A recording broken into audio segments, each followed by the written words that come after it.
Hey guys, welcome back to the Interceptor. We're here with war number 2 of season 46. And this is a decent war. I would say that 4 of my 5 fights are good. And 1 of my 5 fights is so terrible that it's actually going to be hard to watch. I'm not going to die this war, but I probably deserved to die for how badly I played in specifically that one fight. So, we have the team today of Apocalypse, Titania, and Kindred. Now, Kindred is a champion that I just took all the way from rank 1 to rank 5. I did make a video on it, but I ended up deleting that video because I didn't think it was very entertaining. I do that a lot. I make videos that I just don't think are very good, so I delete them.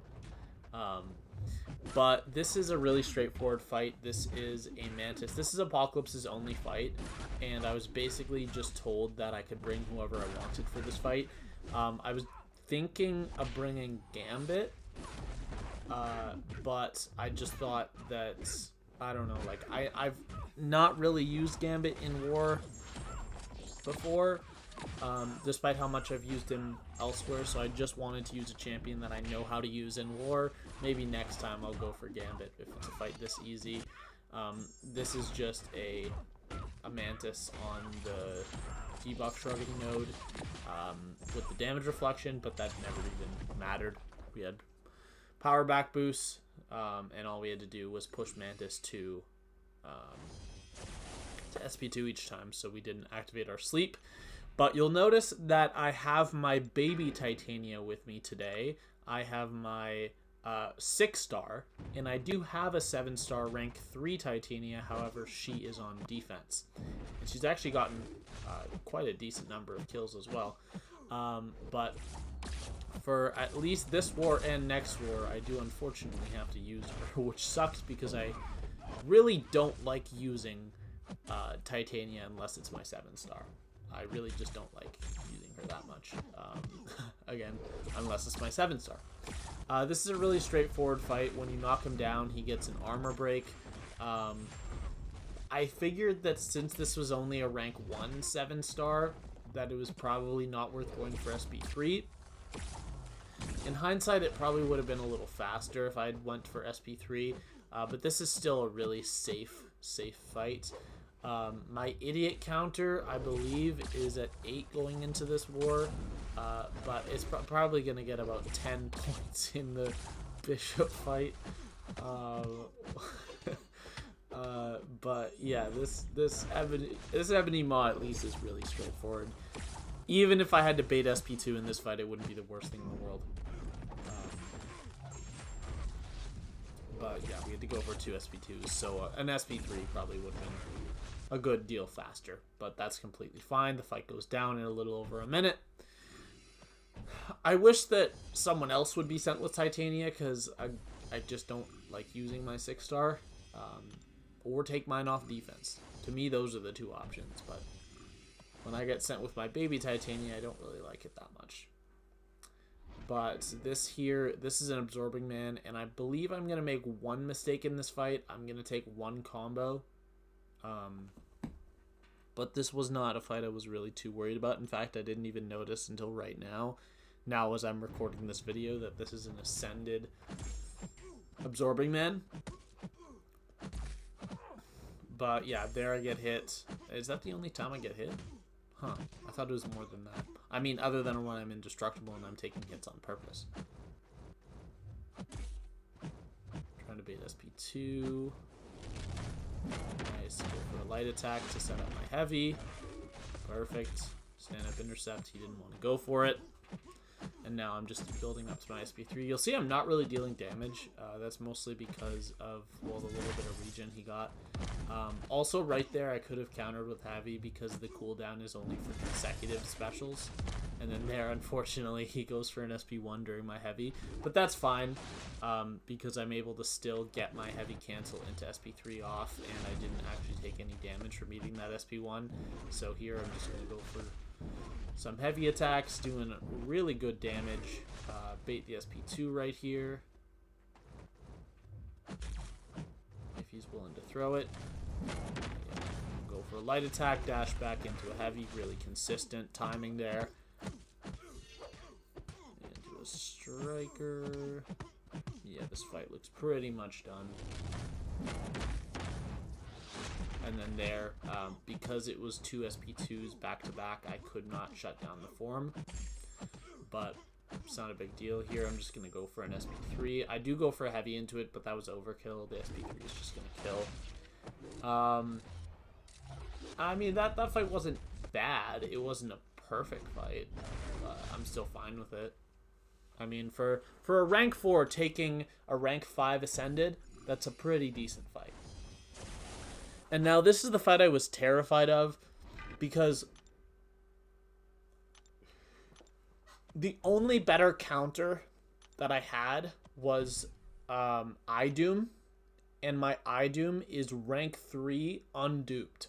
So I would have had to drop Apocalypse, use probably Kindred for that Mantis, and then bring a rank 3 6-star unduped iDoom for this Bishop. And I think that's just because my officer completely overlooked this fight. Now, I'm not going to pretend I played this fight well. I don't. I let him throw some SP1s. What you're supposed to do is you're supposed to use your Indestructible to bait SP2s and SP3s.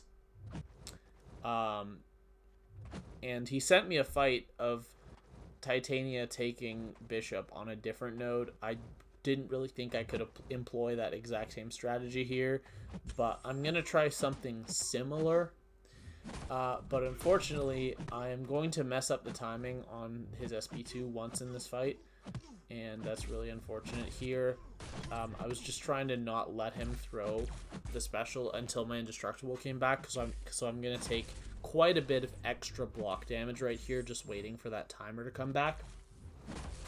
And the thing is, it was all a waste, because I'm going to mistime the SP2 anyways, and I'm going to eat the last hit instead of eating the first hit, because right here I let him throw it, but I don't have enough time to dash in and dash back before the Indestructible comes back, and before I can dex the last hit. And unfortunately there, I throw my SP3 right away, which means that I'm not going to be immune to the latter bit of the Incinerate damage. So, this Incinerate debuff from the SP2. So at this point, I am really losing this fight by quite a bit, and I'm really going to have to make a crazy comeback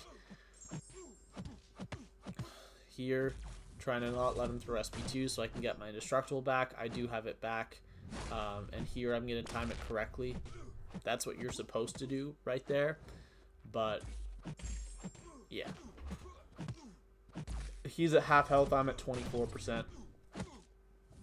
Still not looking that good. In fact, I think I'm just going to throw my SP3 and push him red. Yeah, that makes sense. And then just go in for some heavy attacks. If he throws his SP3, he throws his SP3. If not, he just dies from my heavy attacks. So either way, there's not really any downside. He does throw his SP3, but I'm indestructible, so this isn't going to do anything to me. And the SP3 doesn't really have any like lasting effects other than that energy vulnerability, which by itself is not going to be doing anything. There, I don't really know what happened. I think it has something to do with one of Titania's debuffs that makes the opponent miss, because when I tried to counter the hit there, it didn't work. So I think that's just like I think that's just something that comes with like experience of using Titania, of what to do in that scenario, but I didn't know what to do. So I ate one hit, but it's fine. This fight right here, this is Maestro on high energy diet. And this is a great placement, because usually in war on most nodes, the best counter to Kindred is Hood. And this is one of the few nodes you can hide Maestro on that Hood can't take it. So you have to use a worse counter. And one of the better of those worse counters to Maestro in general is Kindred, because his atrophy speeds up the charges. But this fight's going to be decent. You do take quite a bit of damage and block damage, but you mostly just want to spam SP1 to keep your degeneration up, lock in your 5 degens, and you do actually do quite a bit of damage, like passively with your infestation. But the buffs are really annoying. They last for quite a bit, and when glancing comes around, or when cosmic radiation activates, you are going to take quite a bit of damage, landing your heavy attacks. But luckily, because this is not a stun immune node like the boss where I usually take Maestro on, it's going to be considerably easier, and you are going to take less damage than normal. But yeah, the main strat is just basically to spam SP2, throw in your heavy attacks when you're able to pause his charges from building up. But otherwise, it's pretty straightforward. I mean, it's not that bad of a fight. And there we are able to reduce the duration of the buffs. And my SP2 here is actually going to do really nice damage. But the basic strat is to just keep spamming your special attacks in this fight. And he will go down almost 2 minutes in. He's losing quite a bit of health. Here he enters Cosmic Radiation, so now we're just going to parry heavy him a bunch to get his charges gone as fast as possible. If he wants to throw an SP1 during the route, I don't really care. I can fully dex it very consistently. But yeah, one heavy attack here. This is going to knock out the rest of his charges. And now we are free to kill him. SP1, lock in the degens, or get the 1 degen in and then be close to him to lock in the other 5 degens. We're still doing really good damage, and the key to this fight is to just take it slow. It's not going to be that fast of a fight. The fastest you could probably do this fight is around 2 minutes 30 with a rank 5 Kindred versus a rank 3 Maestro. But it's not that bad, and I'd say that I played this fight very well. And that's actually going to be it for my contribution to the war. I was only assigned 5 fights this war, much lower than usual, but that's all they needed me for today. And we did end up losing this war by quite a bit. The final score was 16 to 36 deaths. We also had 3 extra deaths that didn't count. So technically it was 16 to 39, but if you're talking attack bonus, it was 16 to 36. Really bad war from us. Just, I don't know really what happened. We are now 1-1 on the season, and my death total is still at 1. My PSR is at 13 out of 14, and my deathless streak is up to 6 fights. Now, I don't know how many of those idiot counters are going to be added for this war, especially for that bishop fight, because I edit those, or I put those in post edit, like post recording, right before I upload. But I really like the new system. I think it's a good idea of just kind of keeping track of all your mistakes, even in fights where you don't die. I think it's just a cool concept. So hopefully you guys enjoyed as well, and I will see you all in the next one. Bye.